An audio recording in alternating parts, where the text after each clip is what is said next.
Oh no, you caught me laughing all laugh. Yeah, no, we're good. We're having a good time here. Welcome to Cross Examined. I'm your host Malloy, and we got Christina and Matt here with us. Today's topic we're covering, though, we've had a fun time getting ready for. Should women be allowed in ministry? Christina, what's your thoughts? Well, seeing as how I'm a woman in ministry, I obviously think that women should be allowed in ministry to some capacity at least. Mm-hmm. All right. I'll just focus on you for a second. What ministries do you think they should be allowed in? You don't have to hit every kind of ministry because there's a bunch, but like major ones. I think that definitely children's ministry and obviously women's ministry are the main two that I think women should have a major role in. Mainly because, women, they deal with children a lot. They have a very maternal instinct. And I think that's very valuable when dealing with children. Not that men can't do that, but I think women are a big asset in that ministry. Obviously, women's ministry, I don't think men should lead women's ministry because they're not women. That doesn't really make sense. And I think women can have a place in, basically any ministry in the church. I don't think they should be allowed to be senior pastors, like in authority over the whole church. And I think barring that position, most other positions in the church should be open to women. Yeah. All right, Matt, how are you feeling about this? Well, I agree to some extent. I think women should be allowed in ministry, very specifically children's ministry, because it's good for women to lead and teach the children. Kids a lot of times just not respect. That's the wrong word. Relate. There we go. To their mothers better, especially when they're small, like that big action figure size, and so I definitely think women should be allowed and even encouraged to teach in children's ministry, work the nursery, that kind of thing. Would disagree about women's ministry though, because yeah, it's women leading women, but the Bible says that elders and all should be men, and that men should be leading the church and leading families and leading that kind of thing. So I think that women's ministry should generally be led by men as well. There we go. That's a good controversial. Obviously, I can kind of guess where Matt's opinion is on this, but I'll ask Christina. Should women be allowed to lead in these ministries? Obviously, you said women's ministry. Like, should you have like a children's church pastor be a woman, or? Yeah, I think it's fine to have a children's church pastor be a woman, or even stuff like a worship leader or a worship pastor. I don't think that would be an appropriate position for a woman to take, as long as she, as long as she has the appropriate training and ability. If God has gifted her to do that, I don't think she should be banned from taking those kinds of positions. Mm-hmm. All right. We'll just get into some of the scriptures I got written down, then we'll look at some others. I specifically want to jump into 1 Timothy 2:12 through 15. This is one of the better ones. Like in every single discussion on this topic, this verse pops up, but it's usually they don't cover all these verses, and that's what kind of like kills it, because all those verses are really important to us. Anyways, I'll read it real quick for anyone listening. Real quick, can I ask what translation you're using? I use HCSB, Holman Christian Standard Bible. Fantastic, thank you. And I'm doing 1 Timothy 2:12 through 15. So, I do not allow a woman to teach or to have authority over man. Instead, she is to be silent. For Adam was created first, then Eve. Adam was not deceived, but the woman was deceived and transgressed. But she will be saved through childbearing if she continues in faith, love, and holiness with good judgment. All right. How do you respond to that one, Christina? I think a lot of the times we do need to look at verses in a historical context. And if you understand the role of women in that culture, like the last verse says, it's like women be saved through childbearing. I've got some alternate translations in mine. It says or saved by accepting their roles as mothers, or will be saved by the birth of a child. to their role in society at the time, which was, the homemaker, taking care of the children.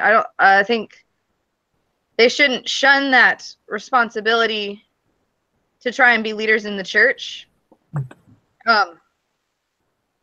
And also about women being quiet, being submissive, not speaking in church. I wrote a paper on this let me find the verse. If you go to the next chapter where it's talking about false teachers, where is it?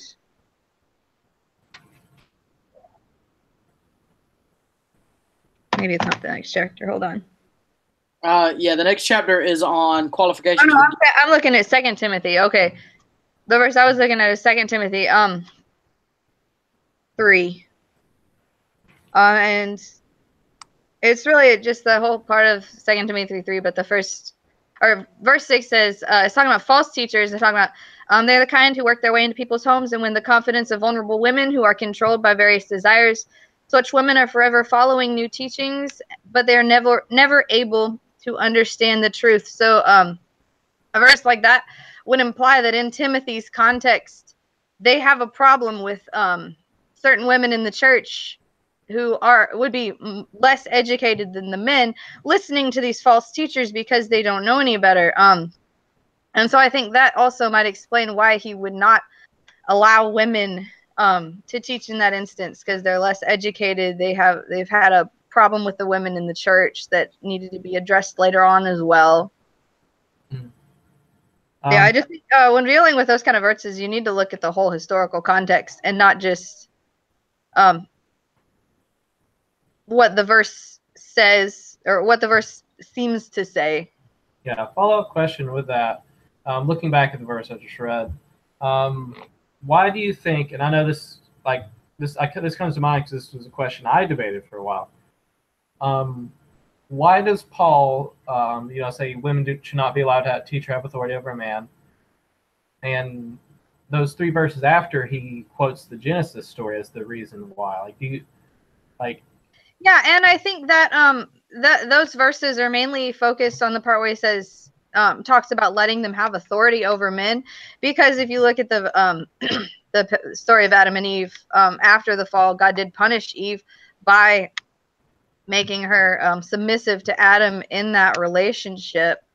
And so I think that would focus on roles in the church, such as like head pastor or an elder or someone who has authority over men in the church, which not all roles in the church do. Not even all ministry leadership positions encompass that aspect of it. Okay. I like those thoughts. Matt, do you have a follow-up? Well, I'd like to answer kind of the same thing there. Christina, you pointed out that that in 2 Timothy, I'm sorry, I completely just lost the entire train of thought. Your first point, Christina, was what? That it was historical context, right? Yes. I would agree that historical context would have it this way. But when I was doing some research, I found some stuff that I really enjoyed that kind of phrases it really well. So I'd like to read 1 Corinthians 14:33-35, which kind of explains in the beginning. This is a different translation. This is the NIV, but it reads, "As in all congregations of the saints, women should remain silent in the churches. They are not allowed to speak, but must be in submission, as the law says. If they want to inquire about something, they should ask their own husbands at home, where it is disgraceful for a woman to speak in the church." Excuse me. So I think that pretty well answers the historical context, because it's not I don't want them to speak because women didn't in this time period, or the argument I've heard a lot, in fact, used myself a lot way back when, was that it was a prescription for the Corinthian church, or in the case of the passage in Timothy, for the church that Timothy was working with, rather than a description of how all the churches ought to work. But when you look at this verse in 1 Corinthians, it specifically says that it's in every congregation. all congregations of the saints, every church. Can you tell me what that reference was again? Yes, I will. It is the NIV was the translation I used. 1 Corinthians chapter 14, verse 33 through 35. I read that All with right. my girlfriend last week. That was a really fun conversation. Yep. I bet it was. But the better example that I've found, and I found it through researching online, but I really like the way that it phrases this, wasn't in a letter of Paul. It's in the life of Jesus. If you look in Mark chapter 3, it describes how he chose the 12 apostles. That is the original 12, not the one that replaced Judas when he hung himself or killed himself. We assume hung. Not really sure. And he specifically only chose men. The reason that I'm finding it seems to be that he chose men wasn't specifically because only men should be appointed to church leadership roles, but because they were sent after he died out into the world to spread the gospel. This says seeking food and shelter where they could find it, facing great danger, and with one exception, martyrdom. This would have been considered an appropriate role. Excuse me. This would not have been considered an appropriate role for a woman in biblical times, just as it would not be considered appropriate today. So what I'm seeing as I read through these verses and I do some of this research is that the call of being in leadership for a church, the call of being a pastor or an elder or a deacon, is not about whether you're a man or a woman. It is who is supposed to go out and do these things. Who goes out to the dangerous places? Who are the missionaries that go out to sub-Saharan Africa and get shot or whatever, eaten by lions? It's Africa. Or go to the Middle East and get crucified or burned or dunked in swimming pools full of acid or whatever. And it's not. I don't think it should be women. I think that danger should be very well taken on by men, and that is our responsibility to take on the danger of going out there and doing all those things where we might, and in certain places of the world, most likely will die a horrible death doing it. It's our job to die. It's our job to die so the women have a very important role in ministry as I see it. And that is, hospitality, being loving, helping people out. Like, for example, this, don't hate me because this is the most anti-feminist answer I could come up with, but it's my church does this. They have a sewing ministry. And the women of the church come together and sew blankets and stuff for homeless people. They also do a bunch of other stuff. They've had it for a long time. It's really interesting, and a 102-year-old woman heads it up. Wonderful. I'm very excited to see her. I will get to see her Sunday. I'll finally get to meet her. But that's what they do. Whereas, what do the men of this church do? Or what do the men of most churches do? They're the preachers, or they're the missionaries, or they're the people who go out in the community. I used to be slightly involved, we'll say, fringe involved, with a group that would go into the nastiest part of the ghetto, find people who were doing drugs, not mess with the drug dealers, just go in and go, hey, their families asked us to find them. All we want to do is take them home and clean them up. That's it. But, they had guns drawn on them. They had knives pulled. It was dangerous. They didn't allow women to go with them. Why? Because they felt it was a man's job, and I would agree. Yeah. I can see where you're going with that. I would argue, like, in the most dangerous situations, it's usually more appropriate for a man to go. I would argue because they would be more effective in that situation. Exactly. Because women are more vulnerable. But, you mentioned that the apostles and the men of the church in the New Testament church were the ones to go out. There were women that went out too. You look at Priscilla and Aquila, the husband and wife that traveled with Paul. They traveled around, and Priscilla was just as much a teacher as Aquila was. And they did travel around. They went into dangerous areas. So I wouldn't say that it's always inappropriate for a woman to go out like men do. Yeah, hold on, Matt. Hold on. We'll jump into that just a second. I want to hit one more verse before I have this next question for you. Real quick, I want to jump into the book of Titus real quick. Titus 1. And I'll ask Christina about this first. But doing Titus 1, verses 5 through 9. Paul talking. The reason I left you in Crete was was to set right what was left undone, as I directed you to appoint elders in every town, one who is blameless, the husband of one wife, having faithful children, not accused of wildness or rebellion. For an overseer as God's administrator must be blameless, not arrogant, not hot-tempered, not addicted to wine, not a bully, not greedy for money, hospitable, loving what is good, sensible, righteous, holy, self-controlled, holding the faithful message as taught, so that he will be able to both encourage with sound teaching and to refute those who contradict it. Now, specifically, the verse where Paul is identifying a gender here, that the elder is to be the husband of one wife, and obviously a male gender. The elder is male in this case. Christina, how would you respond to that? And then Matt. Well, as I said before, I think that in roles of leadership, especially over men in the church, that is a man's role. And, he clarifies here, a church leader is the manager of God's household.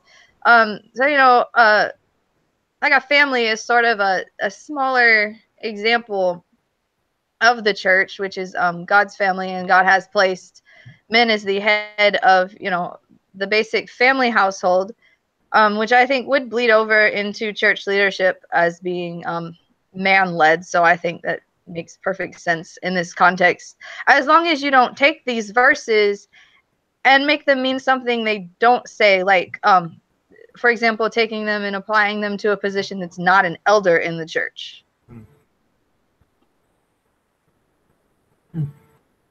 Well, I guess I could see that as well. But what I'm thinking of here is there's not really, between verses 6 and 7, there's not really a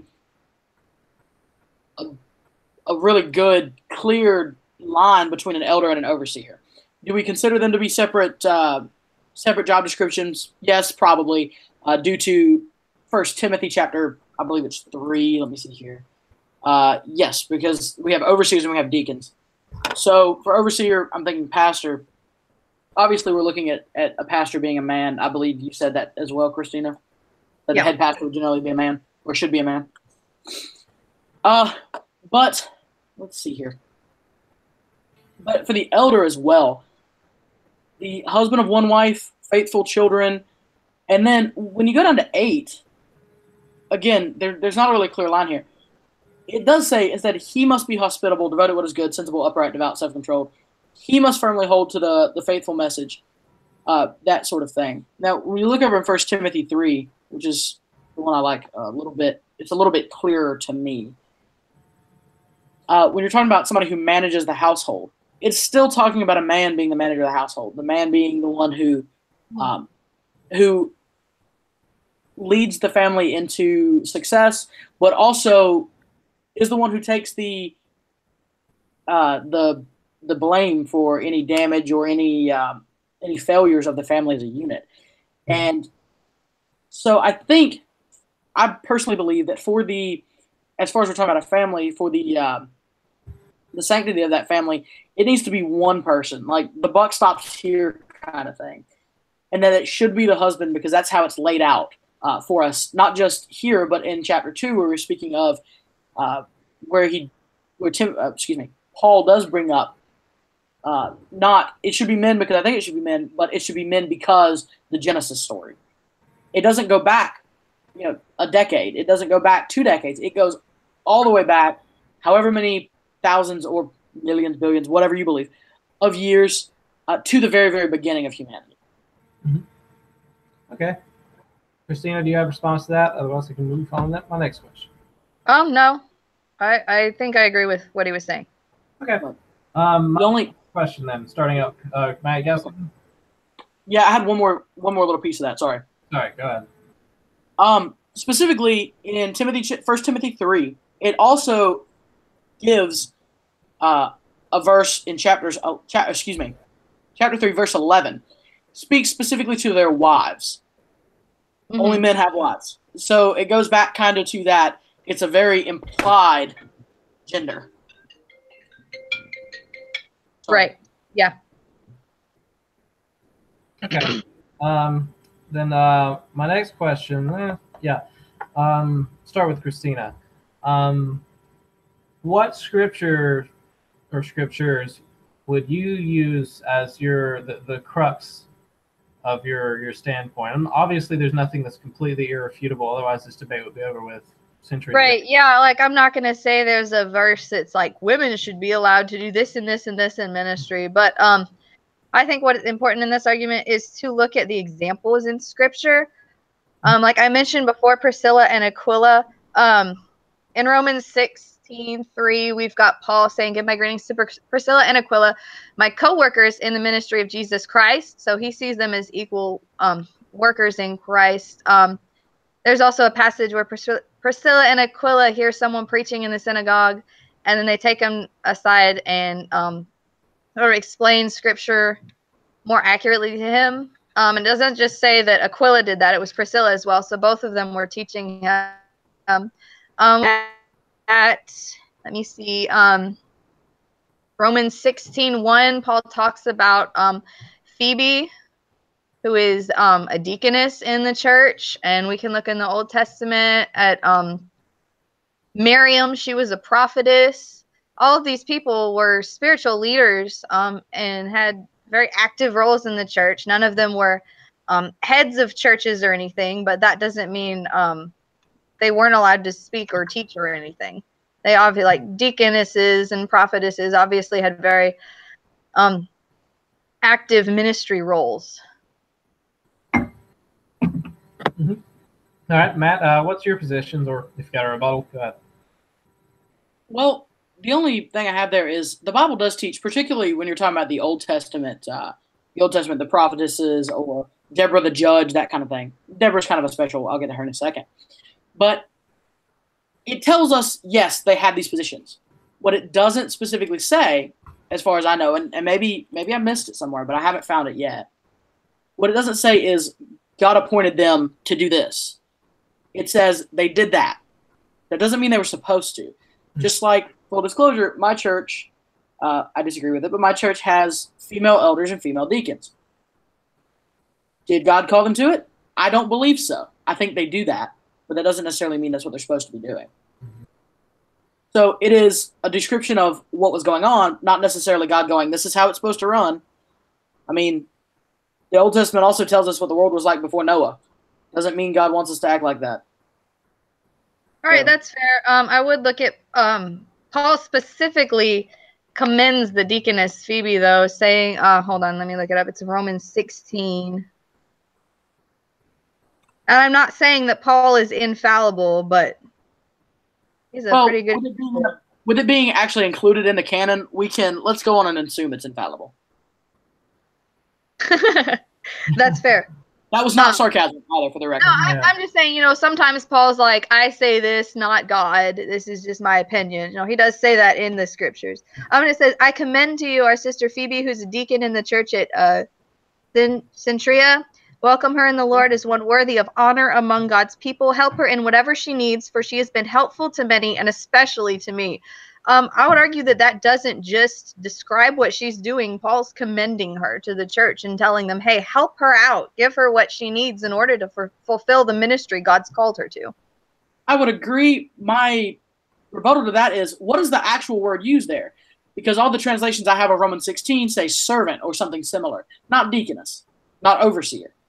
Hold on, I can look it up in the Greek. I know. Why ask you? Because you speak the Greek and I don't. This is actually a regular question in the debate while she looks this up. The early church, the role of deacon at the time literally functioned as a servant. It was not like a leadership position. That's a lot of times the argument in response to that as a deacon, her job was to serve and it was not leadership at all. Right.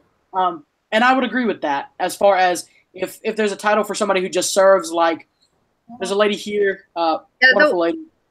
Sorry. That I would be fine with her being called a deacon in that context. Now, having a Southern Baptist background, the Southern Baptists call deacons pretty well Presbyterians, and everybody else calls elders. And so I think elders should be men. Now, if you have a deacon, which is somebody who is on the hospitality team, is what we used to call it at the United Methodist Church I was at, that kind of thing, definitely be okay with that being a woman. That is somebody being a servant, somebody helping out, not somebody leading in ministry. So that I would see that as different. I am going to say that the word used there is not the word for servant or slave, which is doulos. It is dikaios, which is the word which we do translate as deacon. So I would argue that servant, they might have put that in there because, because of the controversy around women deacons. But I think it is a more accurate translation of that word than servant. Okay. And maybe the hang up there is that we need an agreed upon translation of deacon, and by that I mean, or definition, not translation, of deacon. That's fair. Is deacon like a servant, like what Malloy was talking about, or is it more of a equivalent to an elder, like what my old Southern Baptist church believed, or is it more of a servant, like what the current Presbyterian church I'm at believes? That's fair. And I would argue, I'm not saying that she had a role like an elder, because the word elder is not used there. It is the word deacon, which is more considered a servant, but still that is a significant role in ministry. Yeah. Right. But so is the church administrative assistant. It's a very significant role here at the church, but that doesn't mean she's in leadership. Right. She does a lot. She's very important to us. Her name is Vale. She does so much, helps us out a lot. We couldn't do it without her, but she's not a leader in ministry. That's fair. Now, hold on. I do tend, like Christina getting in the Greek, I do tend to lean with her on that translation of the Greek. Now, looking at example Matt was actually about to get into, I want to talk about Deborah from Judges 4. She is a judge and a prophetess. Judge basically would unite Israel to deal with certain either external or internal threats. And prophetess is someone who hears and speaks the word of God. And it's usually a male position. And in New Testament, a lot of people consider the New Testament role of prophet to be a leadership kind of one. So, Christina, what do you think about Deborah's position she had? One thing I'm going to say about Deborah, I think that in the absence of any man who is willing and able and willing to step up into a leadership position, I do definitely think that God will raise up a woman. And we know that this time there was a lot of ungodly people, or people, we know the king was a coward because he said he wouldn't go into war without Deborah beside him. So I would possibly see this as that sort of situation, where there was no man who was able or willing to step up. And so God was like, well, fine, I've got this woman who's willing to do it. I'll raise her up instead of a man. Which I think would kind of be a slight to the men of the era. Which is how I've heard it taught and described to me over the years, has been that Deborah was, for lack of a better term, a slap in the face to the men around her. Yeah, like I'm going to use an example from seminary. There was a girl in seminary who'd gone on a mission trip to China, and when she got over there, she had a lot of seminary training, and she got over there, and there was no one to teach the men how to be pastors, and that was something that was very needed in that area. They needed people to train them in to be pastors, but there were no men over there to do it. She had the training. She'd been through all the classes, and so she stepped up and started training the men to be the pastors because there was no one else to do it. But she was still writing back to the seminary. One of our professors read a letter to us from her, and she was just saying, hey, I'm in this position. I don't feel like I should be in this position. Please we need men, train some men and send them over here so that they can start taking over this ministry. But at the time, there was no one to do that. Right. And I could definitely get behind that. I mean, for lack of anyone else, I have no problem with that. It's better for a woman to teach than for nobody to teach. Right. Yeah. I can get behind that all day long. Somebody needs to teach, and there's nobody else to do it. Go ahead. I'm cool with that. Now, an example I've seen before, because this specific example's come up, like the question would be phrased, if there is no man to lead the church and only a woman, like say Christina, with all of her like qualifications, education, and experience, and she was the only person in her church with any kind of ministry and educational background in this, that she would be pastor. But then, like this, when this actually happens and they are pastor for a few years, a lot of times the transition out is super, almost like bloody, because there are people who don't think she should leave. Sometimes it's hard for them to let go of that after having that position for years. Like, oh, what do you guys Right. think about that? About potential Right. cost? Well, I think it would be hard to leave a position like that just because, people are prideful.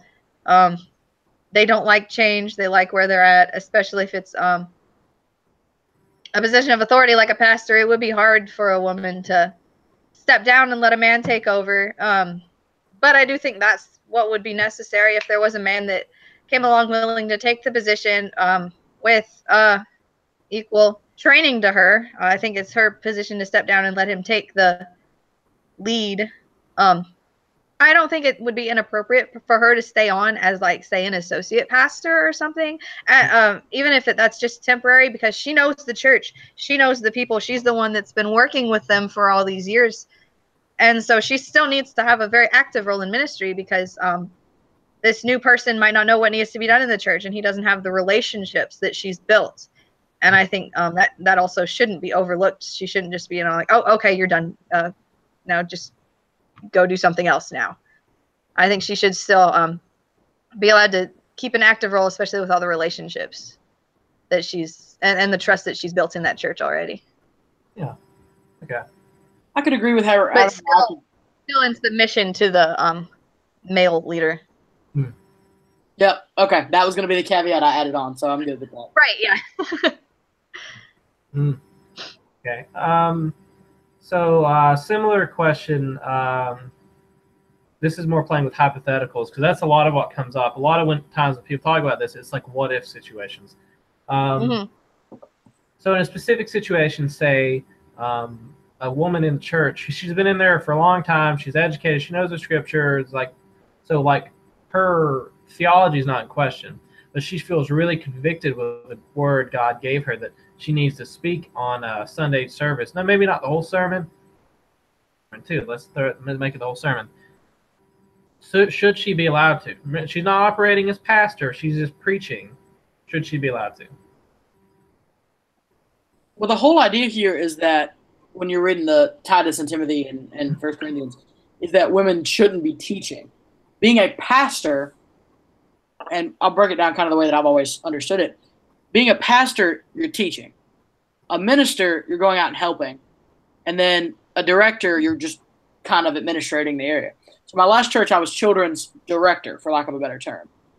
And so I was just basically administration. I didn't really teach a lot. I did sometimes when necessary to fill in.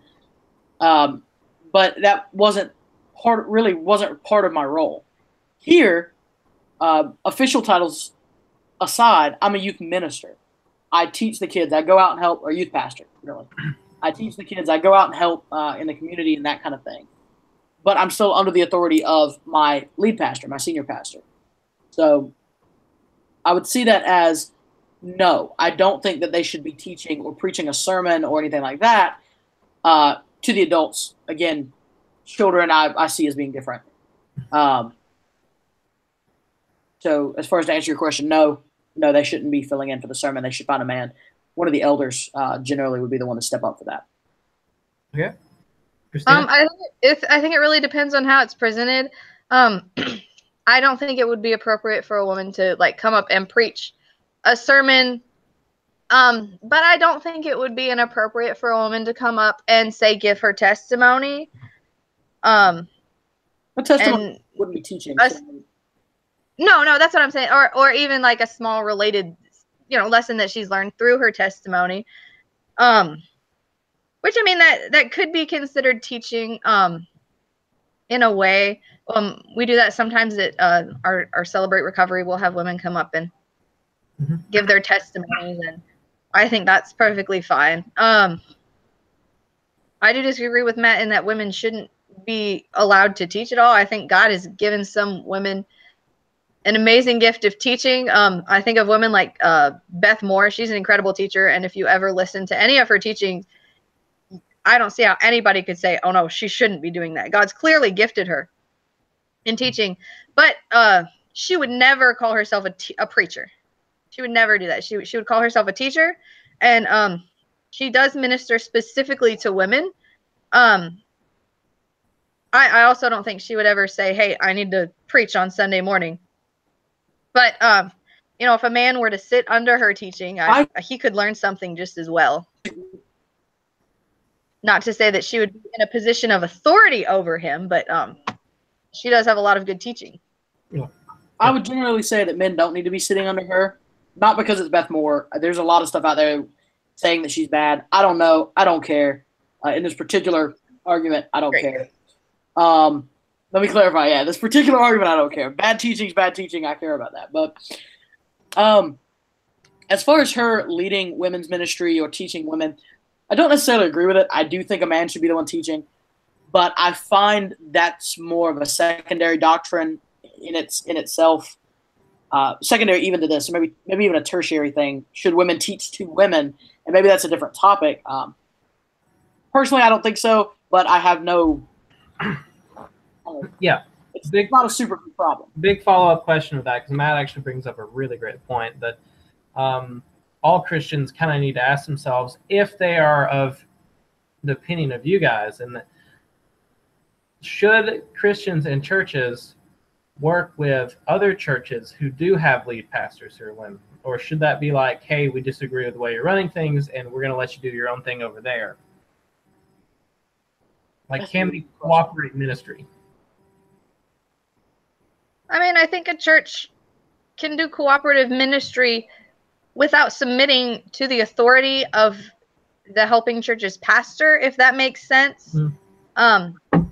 The people under, say, the church with a male pastor aren't necessarily submitting to the authority of the church with the female pastor if they're cooperating on a project.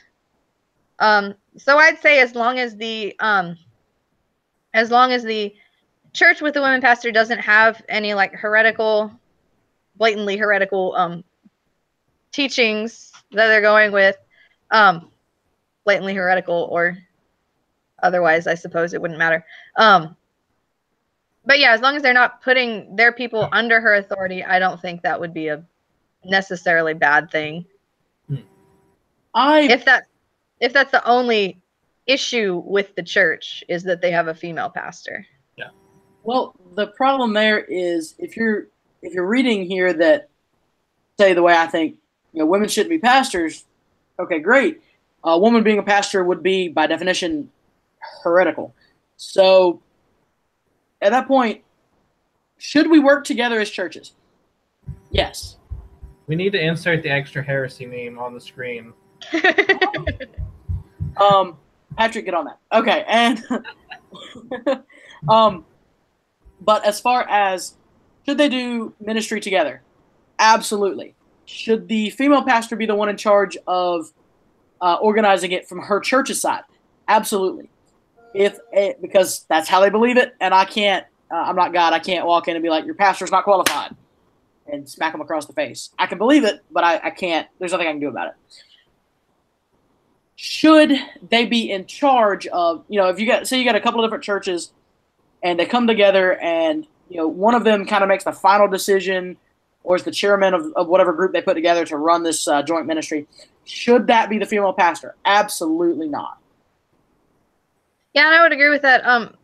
And if you're looking at it from like, the view of not being a stumbling block, I don't even think it would be like, I think the women, even if I believed that women could be pastors, if I was a woman in that position and I was working with other churches that did not think that women should be a pastor, I wouldn't have any problem stepping back and saying, I want to work with you guys. I want to help with this ministry, but I'm perfectly fine with somebody else leading it up.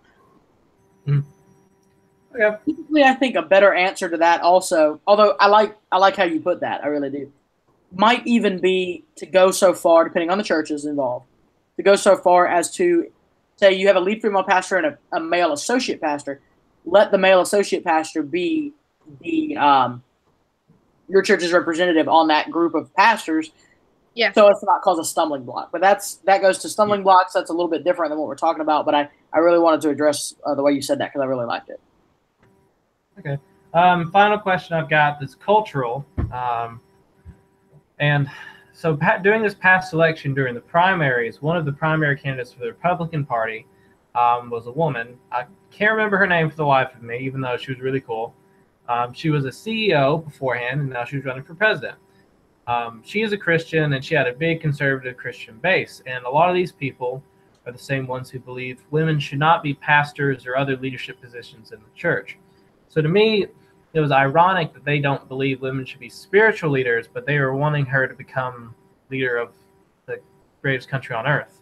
How do you guys feel about that situation, about women being in earthly positions of power?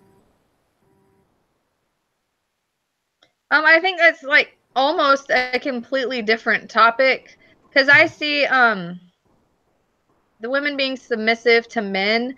I see that as being a result of the fall. God put that curse specifically upon them in the context of a family, as the man being the head of the household. And I see the church as sort of an extension being gone. Picture of what the church should look like. When we move into like government and businesses and stuff like that, I don't even see that as being comparable. Because it's not, I mean, it's not a spiritual leader. It's not a leader in the household. I mean, you look at the Proverbs 31 woman, she had her own business, and, you know, did business transactions and stuff. So I would see that as an argument. There's nothing wrong with that. I think that kind of falls under the whole you can't legislate morality kind of mindset that non-Christians are going to non-Christian. That's how they do.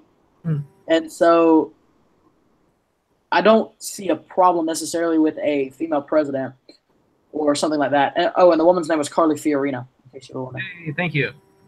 No problem. Google is your friend. So I don't really see a problem with it in that a large, probably majority of our country, sure, Christian in name, but a large majority of our country is non-Christian. Yeah. And so when it comes down to it, I'd rather have somebody who's a decent leader for as many people as possible, somebody who will do the best morally and all that they can, whether they believe particularly that Jesus is the Son of God or not. I care a little bit less about. Would I rather have a Christian leader? Yes. Would I rather have a male Christian leader? Yes. Is it strictly necessary to me? No. Okay. That's fair. That's all I had question-wise. Definitely want to give each of you guys some time to hash out whatever else you got view-wise and give your final statements. Christina, final statement? Well, actually, I wanted to ask Matt a question before I give my final statement. I'm really curious why you think men should lead women's ministry. This baffles me. I'm like, I've never heard this view before. Because men are, and this is, of course, generally speaking, not every man has the gift of teaching. So bear with me here on the generalities. Men are gifted to be teachers. That's what they do. They're gifted to be pastors. They're gifted to lead. That is what God has called men to do. In their families, in their churches, men in their businesses, if they're the owners of it, you know, they should run it or hire a man to run it, that kind of thing. Is what I generally believe. The men should be teaching the Word of God to the women. It is a man's responsibility. If a woman has bad doctrine, it's not always necessarily her fault. Sure, if she came up with it out of thin air somewhere because she read it in a random book for no reason, you know, that's one thing. But if her pastor taught bad doctrine and that's just what she knows, it's his fault that she's not teaching it to her kids and her grandkids. So, like I said earlier, I think men should teach in women's ministry, not necessarily because they're men, but because when it comes to the blame of bad doctrine or the blame of something being taught incorrectly, the buck needs to stop with the man. It should be his fault because it is his calling to be the teacher. So would you say that no women have the gift of teaching?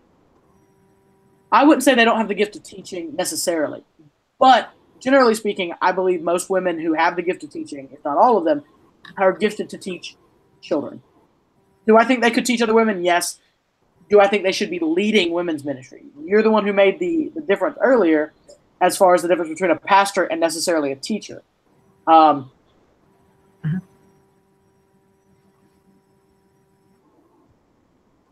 he comes up. Did he I breathe? think minister over women. Should a woman be allowed to do the sermon for a women's group? Sure. I don't really see a problem with that. But the guy, like I said, it's one of those, the buck stops here. This is where the blame lies. It lies at your feet. You are the man. You are the one who is supposed to take care of this. So It's your fault. I don't disagree with you in what you're saying about, you know, the leaders in the church being held accountable for what's being taught in the church. I would argue, though, that whatever woman is placed in charge of the women's ministry is ultimately under the authority of the lead pastor, and so any heretical doctrine that she would be teaching, I think the pastor should know who he puts in charge of the women well enough that he's going to put someone in that position that's not going to do that, and that would still put the accountability on him whilst allowing women to teach other women. I also see in the Bible, you know, where it says that the older men should teach the younger men and the older women should teach the younger women. I see a precedent for women teaching women in that context. I don't have any verses on me right now, but I know there are several places in the Bible where it says something similar to that. Discipleship. I could definitely see that, and I would agree with older women should teach younger women, older men should teach younger men, et cetera, et cetera. But again, I think as far as a minister position, there is more writing on it, I guess is the way I want to phrase that. It's not quite right, but I think you understand what I'm trying to say. There's more writing on it. There's more accountability there that needs to be had, and I do believe that should be taken by men. Okay. I disagree, but I understand your position better now. For the sake of this particular podcast, there we go. Okay. All right, Christina, closing statement. Closing statements. Oh goodness, I haven't had time to think about them. Yeah, I do think women should be allowed in ministry. I think that there are certain situations where they should be allowed to lead ministry. I think there are other less ideal situations where they might have to lead churches, and women should be willing and prepare themselves to step up for whatever ministry God calls them to, be that leadership or no. That they do need to prepare themselves for that. I do think they also, though, need to submit to whatever men God have placed in authority over the church. Yeah. Matt? I definitely think that Christina is absolutely correct, that women need to be ready to step up to whatever God calls them to. I just don't think that's going to be leadership in a church. I don't think that he would call something like that when I feel that the Bible is very specific on what men are supposed to do and what women are supposed to do, up to a certain point before it splits into anybody can take care of this, anybody can take care of that. So I kind of think of it like the Constitution. Whatever's not specifically given to the federal government, or in this case the men, is specifically given to the women, or split between them depending on, again, how it's laid out doctrinally in the Bible. But I do want to say on the record, as has happened more than once in these videos, I chose a side. It is not necessarily my personal views. So, just for the record.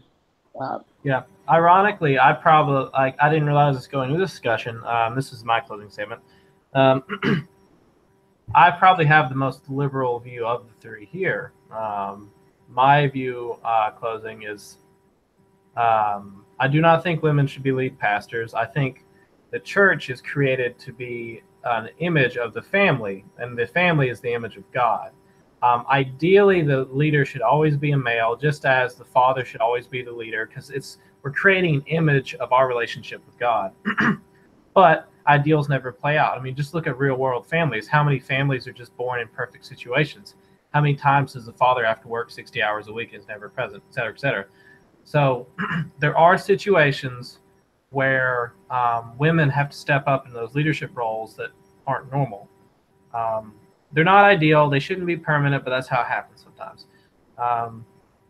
I do think that it's okay for women to even preach on stage now and again or give a word, testimony. But I'm also pretty charismatic because I believe things like the gift of prophecy is still prevalent today. So I would want to give everyone the ability to give the word God gave them, as long as it goes through the pastor first, so he can make sure, test the spirits, as it were. Anyways, so that's my view of it. Hope you guys enjoyed this broadcast and learned a bit and kind of figured out where you want it. Anyways, good night.